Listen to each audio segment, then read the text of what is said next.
normally they're not going to make Sports Center, but it was more about what happened after the game than during the game. It was Southern Illinois head coach Barry Hinson, and talked about his team, how bad they played, and they're now 2-8 on the year. And Coach is kind enough to join us. Coach, good morning. Take me into that post game. What were you thinking when you walked in to meet with the media?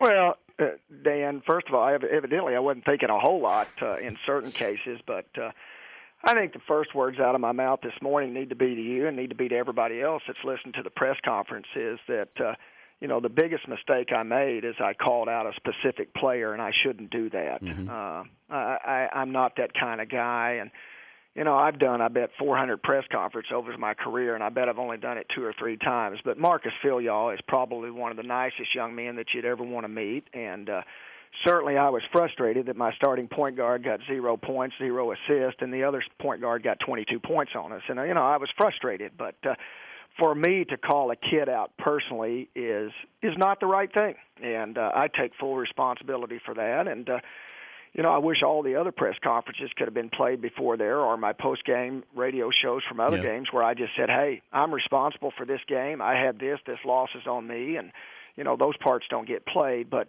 I will say this, Dan, I stand by everything else I said, and we live in an age, in an era of society now that we can hardly confront people face-to-face, and everything that I said in the presser last night was said in the locker room to our guys in a very calm manner. And I didn't yant or yell or scream or rant and rave or do any of that. Now, I was pretty much a keg of gunpowder when I got to the press conference, and it got lit by a fuse by a local media guy, which is fine. I mean, that's his right. And, and then I just kind of went off cuff. And but I go back. I apologize to Marcus and his family, and I apologize to any player out there that plays for another coach that would single them out, because that's not the right way to handle it. And I take full responsibility for it. And my wife was watching your show earlier this morning, and she said something that you used the term bullying. Dan, I'm not a bully. I never have been. I love my players. I treat them just like my own 2 daughters. And when I say that, I hug them when they do good. I discipline them when they do bad. And my analogies, I'm from the South, and the way I do analogies, I'm kind of a blue-collar guy, and some people may take offense to my analogies, but I didn't use any profanity last night. I don't grab my players. I don't do things like that. I love our kids, and I show that. And I think if you talk to any of our players, and they would tell you the same thing. And, we had a kid that tweeted out this morning something that was negative about it, and he has the right to do that. If I have the right as a coach to go into a press conference and talk about our team, I can't get upset at a player that wants to fire back on a tweet either. So freedom of speech, I'm all about that, and I understand it. But, Coach, the reason why I said it's the perception, and that's what I was talking about. So when Angie was listening, the perception is, are people looking at this saying, he's criticizing these kids, he's calling them out, and we're so sensitive with the word bullying that's what I was talking about here. So I don't know how you are with your kids normally, and if they know you have a sense of humor, that you do speak your mind, you're honest with them, but I think there's a time and place for everything. So that was the point. I'm looking at this. This is the only time I've seen a press conferences of yours, and that was what I was trying to relay that. So I just wanted to make sure you understood the context of what I was saying. And Dan, I agree with you. I guess I'm upset with the word being tabbed or tied into any way, shape, or form with me, because, matter of fact, I just spoke 3 weeks ago at Anna Jonesboro High School, a local high school here, and about bullying, and we had a young man that committed suicide here in a local high school from bullying, and I speak to high schools all across the country specifically about this topic, but you're right, Dan, and that's fair to say, because people on the national scene don't know me. I wish they would have had a better glimpse of me in other areas than last night's press conference. But I go back, that's me, and I go back. I don't have a problem with anybody if they have a problem with anything that I said last night in the presser, the entire press conference, with the exception of Marcus, then I'll have a problem with them, because I am that way. And if we have an issue, if I have an issue with you, Dan Patrick, or if I have an issue with anybody else, I'll tell you. And I'm not going to email it to you. I'm not going to text it. I'm going to tell you face to face, because I just think that's the way you do things. Well, that's I thought the way it you was, handle things. And Coach, I thought a lot of it was funny. I thought 80% was funny. I think you could have been a little more self-deprecating and taken a little bit more of the blame there with it. But I thought for the most part, you are having fun. You're trying to get these guys to do pump fakes. Your wife can shoot better than your team, and she can be better in 2 for 11. I understood all of that, the context of it. I thought there were portions where if you were going to regret some of the things you said, and you've mentioned that, and you've apologized. So that was it. I was entertained by it. I'll tell you that. Well, I don't know if I don't know if I'm trying to do my press conferences through entertainment. And you're right. We're 2-8, and we're struggling right now, and we're not playing well. And let's get one thing straight. I coached in the state of Missouri for 9 years, and I love Harry Truman. And I'm the head coach, and we're 2-8, and I take full responsibility for what's going on in this program. And the buck stops with me. When you walk in this office, it's right here on my desk. And, those kids, if they're not doing something the best way they can do it, it's basically because I'm not getting them to do that. And I know this today. We're going to prepare our tails off. We've got 2 home games this weekend. And you know what, doggone it, Dan? There'll probably be a few guys trying to figure out what happens on Saturday night. And then we may get a few clips out of there. Hopefully I'll be able to say, ho, ho, ho, Merry Christmas. Do you really think your wife would have scored 2 baskets last night? I don't know if she'd have scored 2, Dan, but I do know this. I believe this in my heart. I think she could have got to the free throw line on it. Just 2 shot fakes. There's no doubt in my mind.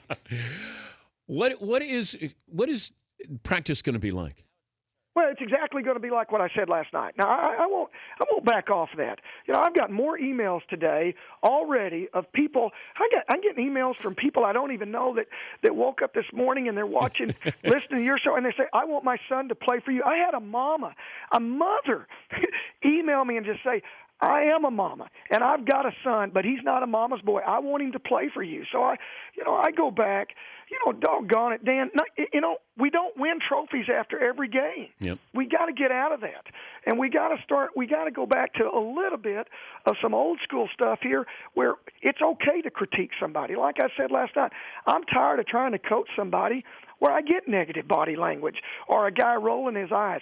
We have a society right now that we've been enabled, or we expect that this is everything that should be given to us, and we have a sense of entitlement. And our players aren't. I've got 15 young men, and they bring it every single day. And this is, I'm a teacher. I'm not a coach. I'm a teacher. And like I said last night, and I tell our guys this all the time, what are you going to do when you're sitting at that dinner table with your family and you've just lost your job? I need you to look at your wife and children and say, you know what, I've been here before. I'm going to be okay. I promise you I'll be okay, because this is what I've learned throughout my life. And, we teach, we raise kids every day, and we're just trying to make them better. And I think we are. And I promise you, we're going to win some games. And we'll be okay. You did have something to say. Is your wife, is Angie there? Angie, you there? Yes. Hi, Angie. Could you have scored last night in that game against Murray State? Well, I feel pretty good that he has the confidence that I can, but I never played basketball. So. Okay, I have to ask you about this, Angie. This is what your husband said after the game as well. I've been telling my wife this for years, size doesn't matter. And I really think that when it comes to rebound, I just think it's heart and effort. What'd you think when you heard that, Angie? There is no buffer between his mind and his mouth. It didn't surprise me, because he says things a lot that he doesn't think about sometimes that are funny, but his daughters probably are going to be listening to it and thinking, what was he thinking? Coach, were you thinking?